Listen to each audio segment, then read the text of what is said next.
Learners, this is your mentor, teacher and friend here. आज हम लोग लिटरेचर पोर्शन में most famous playwright, dramatist, writer, author, sonneteer William Shakespeare को पढ़ेंगे। आज हम इनकी बायोग्राफी को सिर्फ डिस्कस करेंगे। बायोग्राफी ही काफ़ी बड़ी है, लेकिन उसमें से हम इंपॉर्टेंट फैक्ट्स को लेकर के आपके सामने हाजिर हुए हैं। चलिए शुरू करते हैं। फिर पहले ब्रीफ इंट्रोडक्शन देखते हैं। विलियम शेक्सपियर, जिनका फिगर आपके सामने है, बर्थ हुआ था इनका 23 अप्रैल 1564 में, ऐसा माना जाता है, बाकी एग्जैक्ट किसी को नहीं पता। फादर थे इनके जॉन शेक्सपियर, मदर थी मैरी अर्डन। डेथ हुई थी 23 अप्रैल 1616।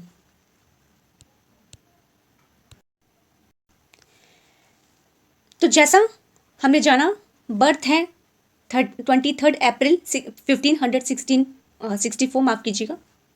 प्लेस है इनका बर्थ प्लेस है स्ट्रेटफोर्ड अपॉन एवॉन। अपॉन की जगह पे अगर ऑन भी लिख करके आता है तो वो आप एकदम करेक्ट मानेंगे, और मेरे अकॉर्डिंग भी ऑन ही करेक्ट होना चाहिए। लेकिन अगर वो नहीं है, ऑन अपॉन है, तो भी करेक्ट है, डजेंट मैटर। स्ट्रेटफोर्ड विलेज है, और जैसा देख रहे हैं एवॉन है, एवॉन एक रिवर है, ठीक है, in the country of Warwickshire. तो कंट्री का मतलब तो आप जान रहे हैं, वारविकशायर है, ठीक है। और इनको बैप्टाइज्ड किया गया था कहाँ पे? होली ट्रिनिटी चर्च में, जो स्ट्रेटफोर्ड में है, 26 अप्रैल में 1564 में। ये एक झलक है, देख लीजिए आप लोग, होली ट्रिनिटी चर्च की। मैंने विकिपीडिया से डाउनलोड किया है आपको दिखाने के लिए। चलिए अब इनकी पर्सनल लाइफ को देखते हैं। William Shakespeare got married at the age of 18 in 1582। 1582 में इन्होंने शादी की थी। कब, किस उम्र में? जब ये 18 साल के थे। और जो इनकी जिनसे शादी हुई थी, जो एनी हैथवे थी, अभी आप आगे देख रहे हैं, with a 26 years old girl named Anne Hathaway, 8 years older than Shakespeare. तो यानी जो मैडम एनी हैथवे थी वो 26 ईयर ओल्ड थी, और शेक्सपियर 18 ईयर ओल्ड थे, यानी 8 साल का डिफरेंस है दोनों में। Okay, 8 years older than Shakespeare. Shakespeare had 3 children from this marriage. इनके 3 बच्चे भी हैं, होते हैं शादी से। Anne Hathaway, his wife, was 8 year senior to Shakespeare, जैसा हम बार बार देख रहे हैं। चलिए, at the time of marriage she was 3 months of pregnant. कौन? एनी। कौन? शेक्सपियर की wife. Susanna and Judith were Shakespeare's daughter. 2 daughters हैं शेक्सपियर के, सुजैना और Judith. Hamlet was only son who died at the age of 11। गौर कीजिएगा, Hamnet है, NLT, not LAT। Hamlet तो प्ले है, वो ट्रेजेडी है, वो हम जान रहे हैं। तो 11 साल की एज में इनका मात्र एक इकलौता लड़का होता है, मतलब लड़का था, जो 11 ईयर की एज में डेथ हो जाती है जिसकी। Judith and Hamlet were twins, baptised on 2 February 1585। ये दोनों जुड़वा बच्चे रहते हैं, जूडिथ और Hamlet. It is believed that Shakespeare left Stratford in 1587 because of his stealing a deer from Sir Thomas Lucy's Park। ऐसा कहा जाता है, माना जाता है कि शेक्सपियर ने स्ट्रेटफोर्ड को छोड़ दिया था 1587 में। क्यों? क्योंकि उन्होंने जो है थॉमस लूसी कोई थे सर, उनके पार्क से शायद डियर को चुराया वगैरह था, ऐसा कुछ केस है इनके बारे में। He went to London in 1587 and joined Burbage Company of Players। तो वो लंदन चले गए थे 1587 में ही, और उन्होंने ज्वाइन कर लिया था बार्बेज कंपनी को। In 1594 Shakespeare was the charter member of the theoretical company. वो कंपनी क्या थी? The Chamberlain's man, which change its name in 1603 to king's man after King James first. तो 1594 में ये मेंबर बनते हैं चार्टर्ड थ्योरेटिकल कंपनी के, जिसका नाम रहता है द चैम्बरलैंड्स मैन, जिसका नाम 1603 में बदल करके किंग्स मैन किया जाता है। कब? किंग जेम्स फर्स्ट के समय में। He is called England's national poet. याद रखिएगा, इंपॉर्टेंट है। Shakespeare is called the bard of Avon. ये भी इंपॉर्टेंट है, ये उनकी पदवी है, जो भी है आप इसको कोरिलेट करके चलेंगे कि बर्ड ऑफ एवन किसको कहा जाता है, तो वो है हमारे Shakespeare. Susanna was married to John Hall a physician in 1607। Susanna जो रहती हैं उनकी शादी होती है किससे, जॉन हॉल से, जो एक फिजिशियन रहते हैं। कब होती है, 1607 में होती है।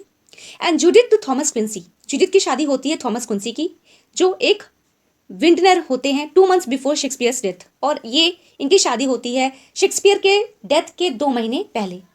ठीक है, तो ये थी बेसिक इंफॉर्मेशंस। अब हम लोग अपनी मेन बुक, जो एज यूजुअली हम सबके पास है, मास्टर ब्लास्टर द प्रकाश। ठीक है, तो आइए प्रकाश से कुछ चुनिंदा वर्ड्स उठाते हैं और थोड़ा डिटेल में पढ़ते हैं। चलिए, तो अब हम कंटिन्यू करते हैं प्रकाश बुक से। तो जो चीज़ें हमने पढ़ी अब उसको हम डिटेल में थोड़ा जानेंगे। विलियम शेक्सपियर जैसा हमने पढ़ा 1564 से 1616, तो हमने पढ़ा कि ये स्ट्रेट फॉर अपॉन एवॉन या ऑन एवॉन में बिलोंग मतलब संबंध रखते हैं। ठीक है, बिलोंग करते हैं वहाँ से, और इनको बैप्टाइज किया गया था होली ट्रिनिटी चर्च में। डेथ इनकी हुई थी 23 अप्रैल 1616 में। ठीक है, और चूंकि 23 अप्रैल को पैदा भी हुए थे, 23 अप्रैल को ही इनकी डेथ भी हो जाती है। तो ये चीज़ एक अच्छा है कि याद करने से थोड़ा फ्री हैं। फादर थे इनके जॉन शेक्सपियर, जो कि ट्रेडर थे in corn, meat, leather and other agricultural products में। ठीक है, इसको याद रखेंगे, ये शेक्सपियर के फादर हैं जॉन शेक्सपियर, इनका बिजनेस है लिखा हुआ है। और इनकी मदर थी मैरी अर्डन, जो अभी हमने पढ़ा था। अब देखिए कुछ इंपॉर्टेंट फैक्ट्स देखते हैं शेक्सपियर के बारे में डिटेल में, जो वाकई में इंपॉर्टेंट है। ऊपर की कुछ लाइंस आप पॉज करके चाहें तो देख सकते हैं, आप अपनी बुक में भी देख सकते हैं। जो इंपॉर्टेंट है हम वहां से कंटिन्यू कर रहे हैं। ठीक है, चलिए, जो अंडरलाइन है उसको आप इंपॉर्टेंट मार्क कर लीजिए। Shakespeare probably attended the grammar school at Stratford. ये स्टेटफोर्ड में स्कूल गए थे। कहाँ, इनके स्कूल का नाम जो है उसको जाना जाता है ग्रामर स्कूल के नाम से, जो स्टेटफोर्ड में है। There he learned small Latin and less Greek, तो वहाँ पे उन्होंने ये सीखा था। ठीक है, इंपॉर्टेंट फ्रेज भी है, एग्जाम में आ जाए तो कोई बड़ी बात नहीं है, तो इसको आप याद करके चलेंगे। जी मैं पेन ले लूँ, ये हमने पढ़ा, अब हम यहाँ से शुरू कर रहे हैं। In 1582 he was married to Anne Hathaway, जैसा हमने पढ़ा था। She was 8 years senior to him in age. Okay. Shakespeare had the first child only after 6 months of marriage. जैसा हमने पढ़ा था 3 months की प्रेग्नेंट थी कौन, Anne Hathaway. The eldest daughter Susanna was baptized on 26 May 1583. एक minute जी, तो ये 1583 में कौन, सुजन्ना के जो भी आपको ठीक लगे, वैसे तो ठीक है सुजैना ही ठीक है, मेरे हिसाब से सुजैना ठीक है। सबसे बड़ी डॉटर होती हैं शेक्सपियर की, ये 26 मई 1583 में पैदा होती हैं, यानी इनका नामकरण किया जाता है। ठीक है, चलिए। 2 years later the twins Hamnet and Judith were born. 2 साल बाद हेमनेट और जूडिथ जन्म लेते हैं, दोनों ट्विंस होते हैं। Susanna was married to John Hall, जैसा हमने पढ़ा, a physician, and Judith to Thomas Quiney. दोनों के हस्बैंड का नाम याद रखना है, दोनों गर्ल्स हैं। एक ही बेबी बॉय होता है जिसकी एज हम 11 में अभी आगे पढ़ने जा रहे हैं। The husband of Judith was senior, माफ कीजिएगा junior. The husband of Judith was junior to her in age. तो यहाँ जब इनके मॉम एंड डैड में एज डिफरेंसेस हैं तो बच्चों में क्यों नहीं, व्हाई नॉट। चलिए, the husband of Judith was junior. अब ये जो जूडिथ हैं ये भी, इनके जो हस्बैंड है ये भी एज में जूनियर ही होते हैं। The only son Hamnet died at the age of 11 August 11 1596। Date important है, याद रखिएगा। तो जो हेमनेट होते हैं एकमात्र सन शेक्सपियर के, उसकी डेथ होती है कब, 11 अगस्त को 1596 में। ठीक है, इंपॉर्टेंट।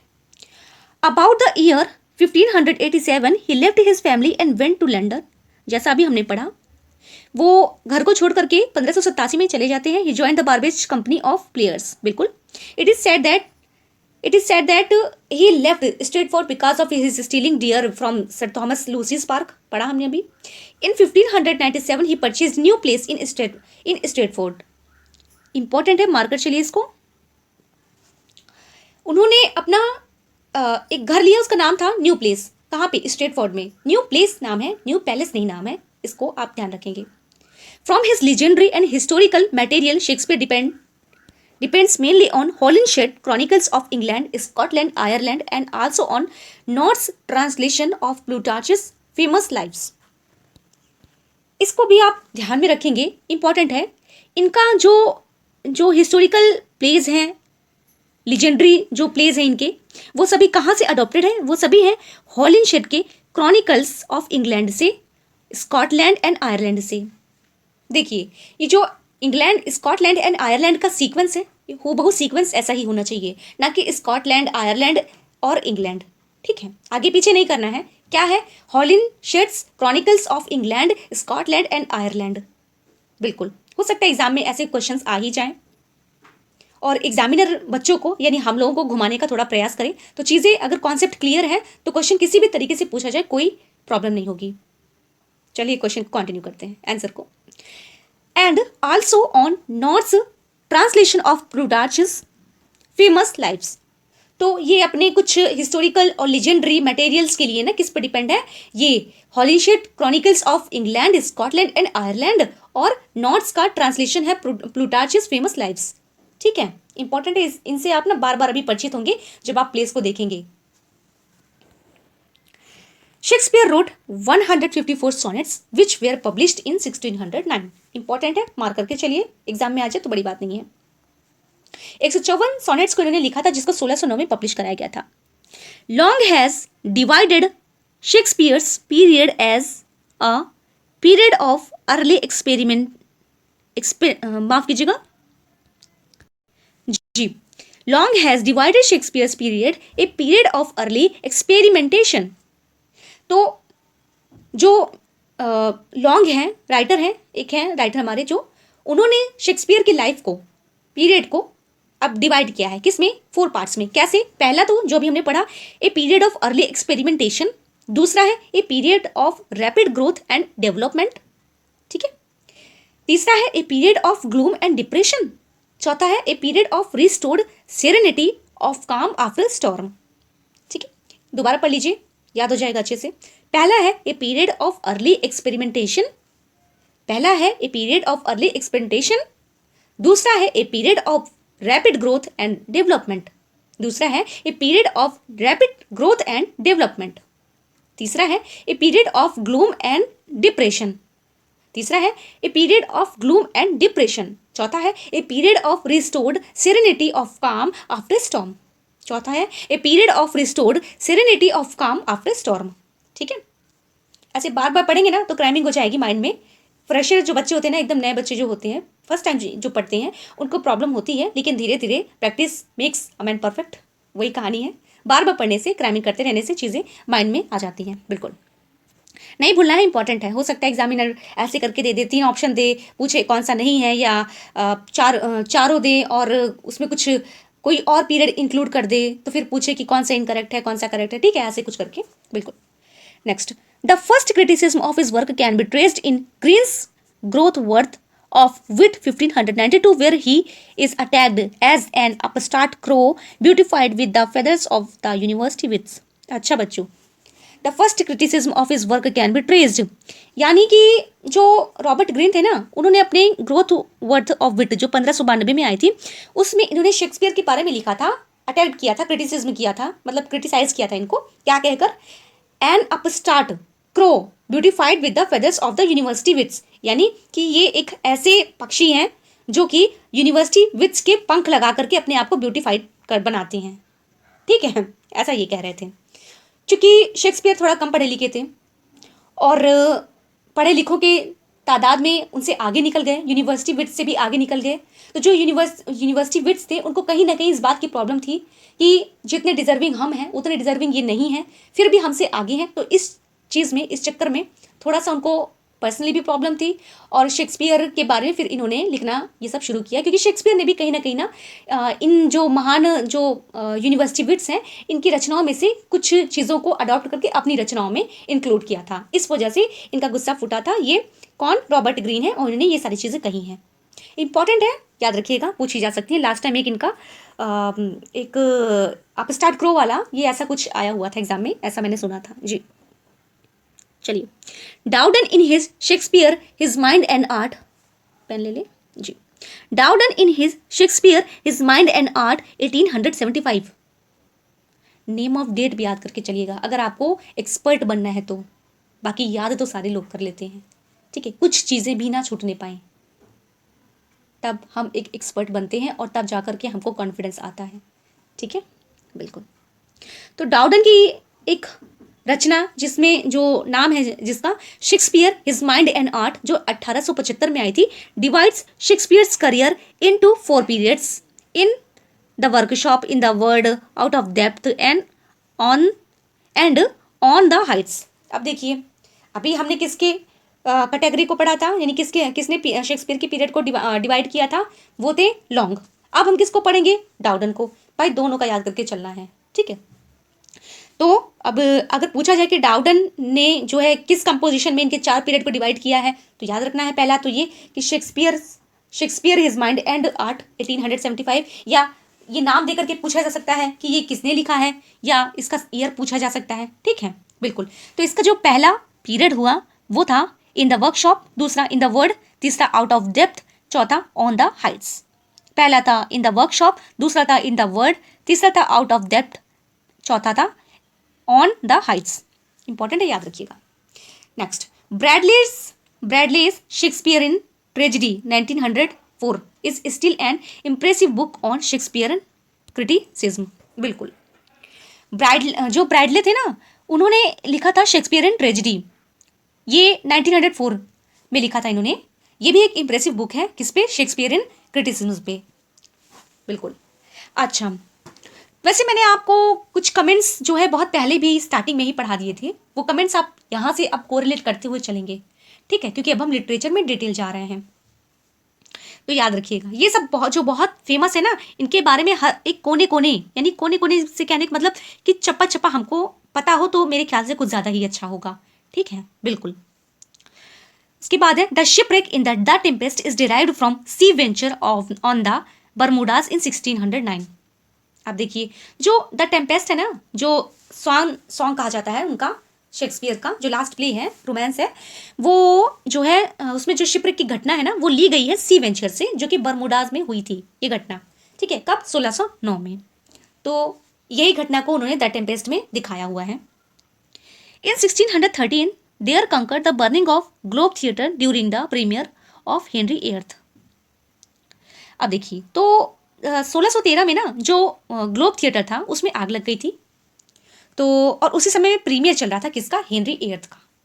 ये सारी चीज़ों को याद रखना इंपॉर्टेंट है, ठीक कर देती हूँ इसको मैं।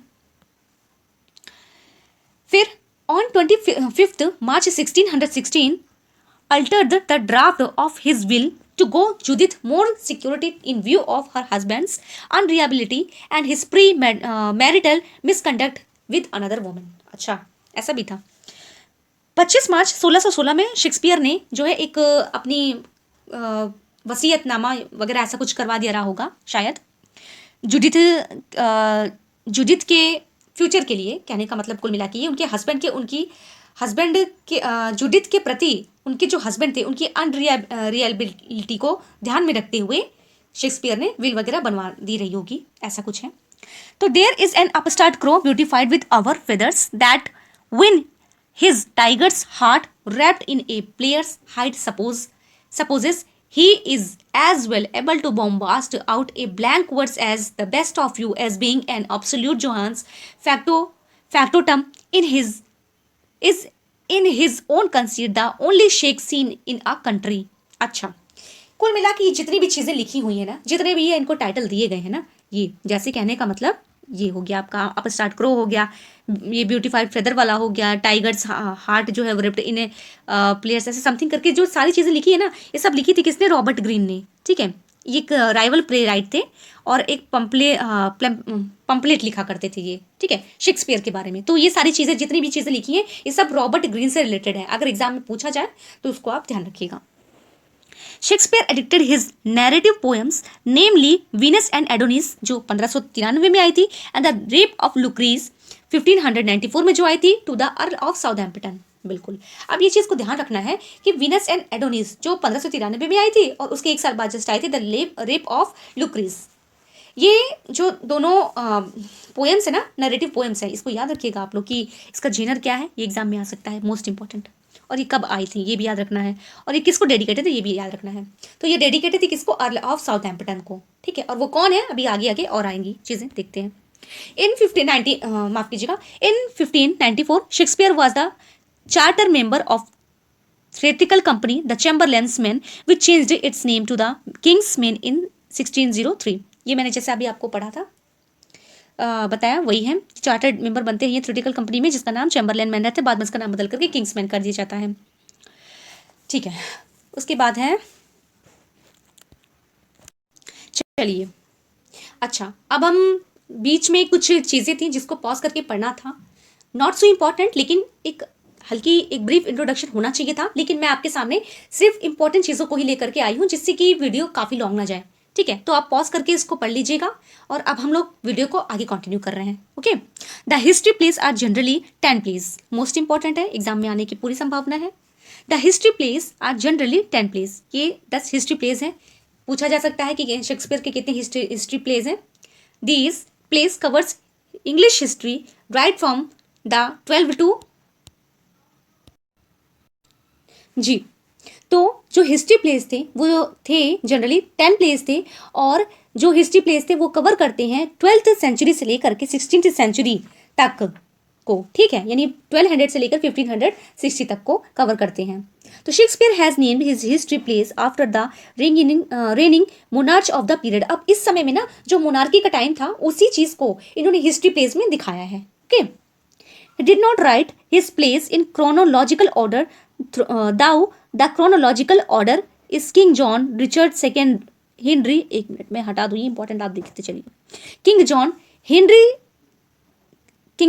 Richard II, Henry IV, part 1st and 2nd, Henry V, Henry VI, part 1, 2 and 3, Richard III and Henry VIII, ठीक है, बिल्कुल। तो इस समय में इन्होंने जो है क्रॉनिकल ऑर्डर वगैरह को नहीं दिखाया था, और इन्होंने जी कुल मिला के ये हिस्ट्री प्लेस है, आप इतना याद रखिए, हिस्ट्री प्लेस है, मोनार्की के टाइम को दिखाया हुआ है और ये सारे इनके प्लेस हैं, ठीक है। इसमें याद करने वाली ये भी इंपॉर्टेंट चीज़ें हैं कि जो आप सामने प्लेस देख रहे हैं, जैसे रिचर्ड सेकंड हो गया, हेनरी फोर्थ हो गया, पार्ट 1 2 हो गया, किस प्ले के कितने पार्ट्स हैं ये आपको पता होने चाहिए, और इनसे ही मिलते जुलते नाम अन्य राइटर्स जो हैं उन लोगों ने भी रखे थे। तो इसमें आपकी पहुँच एक अच्छी होनी चाहिए जिससे आप ये पता लगा सके कि कौन सा प्ले अदर राइटर का है और कौन सा शेक्सपियर का, ठीक है। बस इतने से आपका काम हो जाएगा और इसको पढ़ लीजिएगा आगे। हाँ, this play covers the 5 generation of medieval power struggles, बिल्कुल। They present the 100 years war with France from Henry fifth to Joan of Arc and the wars of the roses between lark of Lancasters. Important है, याद रखिएगा इसको, ठीक है। History में भी आपको इन सब प्लेस का जिक्र मिल जाएगा, प्लेस का भी, और ये 100 years वार का भी, और ये जो एक वार हुआ था फ्रांस के बीच में हेनरी फिफ्थ के साथ में, जॉन ऑफ आर्क के साथ में वॉर्स जो हुआ था, ये वॉर ऑफ रोज के नाम से जो जाना जाता है, यॉर्क और लांसेस्टर के बीच जो हुआ था, ये सारी चीज़ों को ना हमको डिटेल में पढ़ना है, इंपॉर्टेंट है सारी चीज़। चलिए, the historical place of Shakespeare cover the period of English history of England over A period of about 350 years। Most important, इसको टिक कर लीजिए। ऐसा पूछा जा सकता है कि जो शेक्सपियर की हिस्ट्री प्लेस है वो इंग्लैंड के जो पीरियड है, यानी जो समय है, वो लगभग कितने साल तक जो है ऐसे डिपिक्टेड हैं, ठीक है, ऐसे कुल मिला के। तो उसका आंसर होगा 350। ये आप याद रखिएगा, कितने प्लेस हैं, क्या चीज़ दिखा रहे हैं, कितने सालों तक को दर्शा रहे हैं, ठीक है, ये सारी चीज़ें। In his historical plays, Shakespeare has presented weakness and strength of the English kings। Most important, याद रखिएगा इसको। In his history plays, Shakespeare has presented weakness and strength of the English kings। अब देखिए उस समय जो ये जो कहानियाँ होती थी ना, तो कहानियों में किस राजा की कौन सी कमजोरी है और किसकी जो है पावर अच्छी है, स्ट्रेंथ है, मतलब कहने का। और ये अंग्रेजी जो राजा लोग हुआ करते थे उस समय के, उनके बारे में उनकी पावर के बारे में, उनकी सत्ता के बारे में, कौन मजबूत है कौन कम है डिग्निटी में, ये सारी चीज़ों पे डिपिक्टेड हुआ करते थे ये हिस्ट्री प्लेस, ठीक है बिल्कुल। अब देखिए, in King John Richard second and Henry sixth he presents the weakness of English kings. Most important थोड़ा डीप क्वेश्चन है, लेकिन ठीक है, इसको याद रखिएगा आप। किंग जॉन, रिचर्ड सेकेंड और हेनरी सिक्स्थ, भाई रोमन नंबर मत भूल जाइएगा आप, ठीक है, सिक्स्थ लिखा है बिल्कुल। Henry sixth he presents the weakness of English Kings. ऐसा पूछा जा सकता है कि शेक्सपियर के कौन से प्लेज में, है ना, शेक्सपियर के कौन से प्लेज में जो है वीकनेस को दिखाया गया है अंग्रेजी राजाओं की, ठीक है। तो हमें बताना है क्या, किंग जॉन, रिचर्ड सेकेंड और हेनरी सिक्स्थ को, ठीक है, ये वीकनेस के लिए है बिल्कुल। अब आगे देखिए, आगे जो है अब यहाँ इस लाइन से कंटिन्यू करिए। In Henry fourth, Henry fifth and Richard third he presents the kingly strength. अब देखिए, ये जो प्लेस है, हेनरी फोर्थ हो गया, हेनरी फिफ्थ हो गया, रिचर्ड थर्ड हो गया, इसमें इन्होंने राजा की स्ट्रेंथ को दिखाया है ना। ये देखिए, ये जो ऊपर प्लेस है, किंग जॉन हो गया, रिचर्ड सेकेंड हो गया, हेनरी सिक्स्थ हो गया, इसमें इंग्लिश किंग्स की वीकनेस को दिखाया गया है। और इधर इन हेनरी फोर्थ हो गया, हेनरी फिफ्थ हो गया, रिचर्ड थर्ड हो गए, इसमें इन्होंने किंगली स्ट्रेंथ को दिखाया है। मोस्ट इंपॉर्टेंट है, थोड़ा डिटेल की बात है लेकिन याद रखिएगा। The identity of MH mister W H नहीं, एमएच अब्राहम है वो तो बुक है ग्लॉसरी ऑफ टर्म की, उसको हम पढ़ाएंगे, खैर वो अलग चीज़ है। टॉपिक को कंटिन्यू करते हैं। The identity of mister W H is uncertain. अब देखिए, जो डब्ल्यू की जो पहचान है ना, वो कुछ क्लियर नहीं है। अभी देखते हैं आगे क्या है। Most persons who right on the subject have felt is too prosaic to hold that Mr. W.H. was simply a person who brought the poems into publishers' hand. Rather, they have sought to identify him with the friend to whom many of poems are addressed. अब देखिए, ये जो इनकी पहचान है ना, ये confirm नहीं किए कौन है। ऐसा बस ये लोग मानते हैं कि जो कंपोजिशन लिखे जाते थे इनके शेक्सपियर के, इनको एड्रेस किए गए हैं, और ये जो है प्रोजैक एक पर्सनैलिटी हैं, ठीक है, ये एक सिंपल एक पर्सन थे, ठीक है। तो ऐसी चीज़ें हैं जो सर्टेन तो नहीं है, लेकिन ऐसा माना जाता है, तो माना जाता है तो ठीक है। हमें हमारा वास्ता इतना है कि WH का पूरा नाम क्या है और कौन कौन से प्ले इनको डेडिकेटेड है, कौन कौन सी पोएम इनको डेडिकेटेड है, बस उतने में हमारा काम चल जाएगा, ठीक है बिल्कुल। हाँ, तो कहाँ थे, the favourite candidates are William Herbert जी। तो जो हम WH पढ़ रहे हैं ना, वो यही है WH, ठीक है। अब इनका देखिए कौन कितना नाम है, ये भी आप याद रखिएगा कि किस किस नामों से हम इनको जान रहे हैं। कहीं घुमा फिरा के क्वेश्चन दे दें कि 3 ऑप्शन दे दें इन्हीं का नाम, एक दे दें नॉन ऑफ अबव, और क्वेश्चन बना दे कि जो है who is the mister WH, ठीक, ऐसे करके। अच्छा, नॉन ऑफ अबव, भाई नॉन ऑफ अबव की जगह आप कर लीजिए ऑल ऑफ दिस, है ना, तब जा करके फोर्थ को करेक्ट करेंगे, तब जाके आपके चारों ऑप्शन करेक्ट हो जाएंगे, ठीक है बिल्कुल। चलिए, तो the favourite candidates are William Herbert, Earl of Pembroke and one of the dedicatees of the first folio, and Henry Bristol, Earl of Southampton, to whom Shakespeare dedicated Venus and Adonis and the Rape of Lucrece. अच्छा, इसको तो आप याद रखिए कि जो दोनों narrative poems है ना, याद रखिएगा, नरेटिव पोएम से सोनेट नहीं मानिएगा और नहीं मानिएगा, है ना, ये सब कुछ नहीं, ये सिर्फ इसका जेनर जो है ना वो है नरेटिव पोएम्स, बिल्कुल। तो नरेटिव पोएम जो 1593 में आई थी, वीनस एंड एडोनिस, और द रेप ऑफ लुक्रीज जो 1594 में आई थी, ये किसको डेडिकेटेड है, विलियम हर्बर्ट को, यानी अर्ल ऑफ साउथहैम्पटन को, पेम्ब्रोक को, ठीक है बिल्कुल। It is unlikely that an earl would be addressed and Mr. कहाँ गए जी, Mr. Yet another candidate is Sir William Harvey, third husband of Southampton's mother. His advocates say that Harvey was the begetter in the sense that they may have encouraged Shakespeare to write the sonnet urging the young man to wed. कुल मिला के ये है, इन्होंने ये Shakespeare के life में important role रखते होंगे, और इन्होंने शेक्सपियर को इनकरेज किया रहा होगा लिखने के लिए, ठीक है। तो ऐसी कुछ चीज़ें लिखी हुई हैं ऊपर। चलिए, छोड़ दीजिए इंपॉर्टेंट मोस्ट इंपॉर्टेंट नहीं कह सकते, लेकिन ठीक है, पॉज करके आप पढ़ लीजिएगा, ठीक है। हम लोग आगे चल रहे हैं अब। सोनेट्स। अब देखिए, जब हमने अर्ल ऑफ साउथहैम्पटन को पढ़ लिया है, तो डार्क लेडी को कैसे भूल सकते हैं, थोड़ा एक ब्रीफ इंट्रोडक्शन इनका भी ले लिया जाए। सोनेट्स फ्रॉम 127 टू 154, 127 से लेकर के 164 तक are generally known as the dark lady sonnets, ठीक है। 127 से लेकर के क्या नाम है इनका, 54 जी, माफ़ कीजिएगा। तो 27 से लेकर के 127 से लेकर के 154 तक जो सोनेट्स हैं वो डेडिकेटेड हैं किसको, डार्क लेडी को, ठीक है, और डार्क लेडी के सोनेट्स के नाम से जाने जाते हैं ये। No doubt the scholars have attempt to trace out the identity of the dark lady, बिल्कुल, but her identity is still a mystery. लोगों ने काफ़ी प्रयास किया इनके बारे में जानकारी करने का, लेकिन अभी भी इनकी जो पहचान है वो भी मिस्ट्री ही है, नहीं समझ में आया अभी लोगों को। बस कई चीज़ें हैं वही बुक्स में भी हैं, वही हम लोग भी मान रहे हैं, तो ऐसे ही लेके चलना है। She is a beautiful mistress, ऐसा माना जाता है, with black hair and raven black eyes. ठीक है, एक कोई मिस्ट्रेस नहीं होंगी जिनकी ब्लैक हेयर और ब्लैक आइज नहीं होंगी। She may be Mary Fitton, और इनका नाम क्या हो सकता है? Mary Fitton. इंपॉर्टेंट है, मोस्ट इंपॉर्टेंट जी। A lady who lived at Gawsworth Hall, जी बिल्कुल। अब ये भी इनका नाम देख लीजिए कि कहाँ रहती थी, एक गासवर्थ हॉल में रहती थी। She may be Ellen Florio, the wife of an Italian translator according to doctor Aubrey Burl, a fellow of society of antiquaries. अब देखिए, तो ये कहाँ रहती थी, इनके हस्बैंड जी ये किनकी वाइफ थी और किस सोसाइटी से बिलोंग करती थी, ये सारी चीज़ें इसमें लिखी हुई हैं, वो आप देख लीजिएगा। She may be Lucy Morgan, a fallen woman known as Lucy Negro according to doctor Duncan Salkeld from the university of Chichester. बस, तो ये था हमारा बायोग्राफी में जो इंपॉर्टेंट चीज़ें थी हमने वो फिनिश करी है। अब बायोग्राफी से कुछ चीज़ें हम कल निकाल करके आगे आपके सामने प्रेजेंट करेंगे जो इंपॉर्टेंट होंगी, ठीक है। और इसके साथ साथ हमारे प्लेस अभी हमने कुछ पढ़े हैं, कुछ बाकी हैं, उसको भी हम कंटिन्यू करेंगे, ठीक है।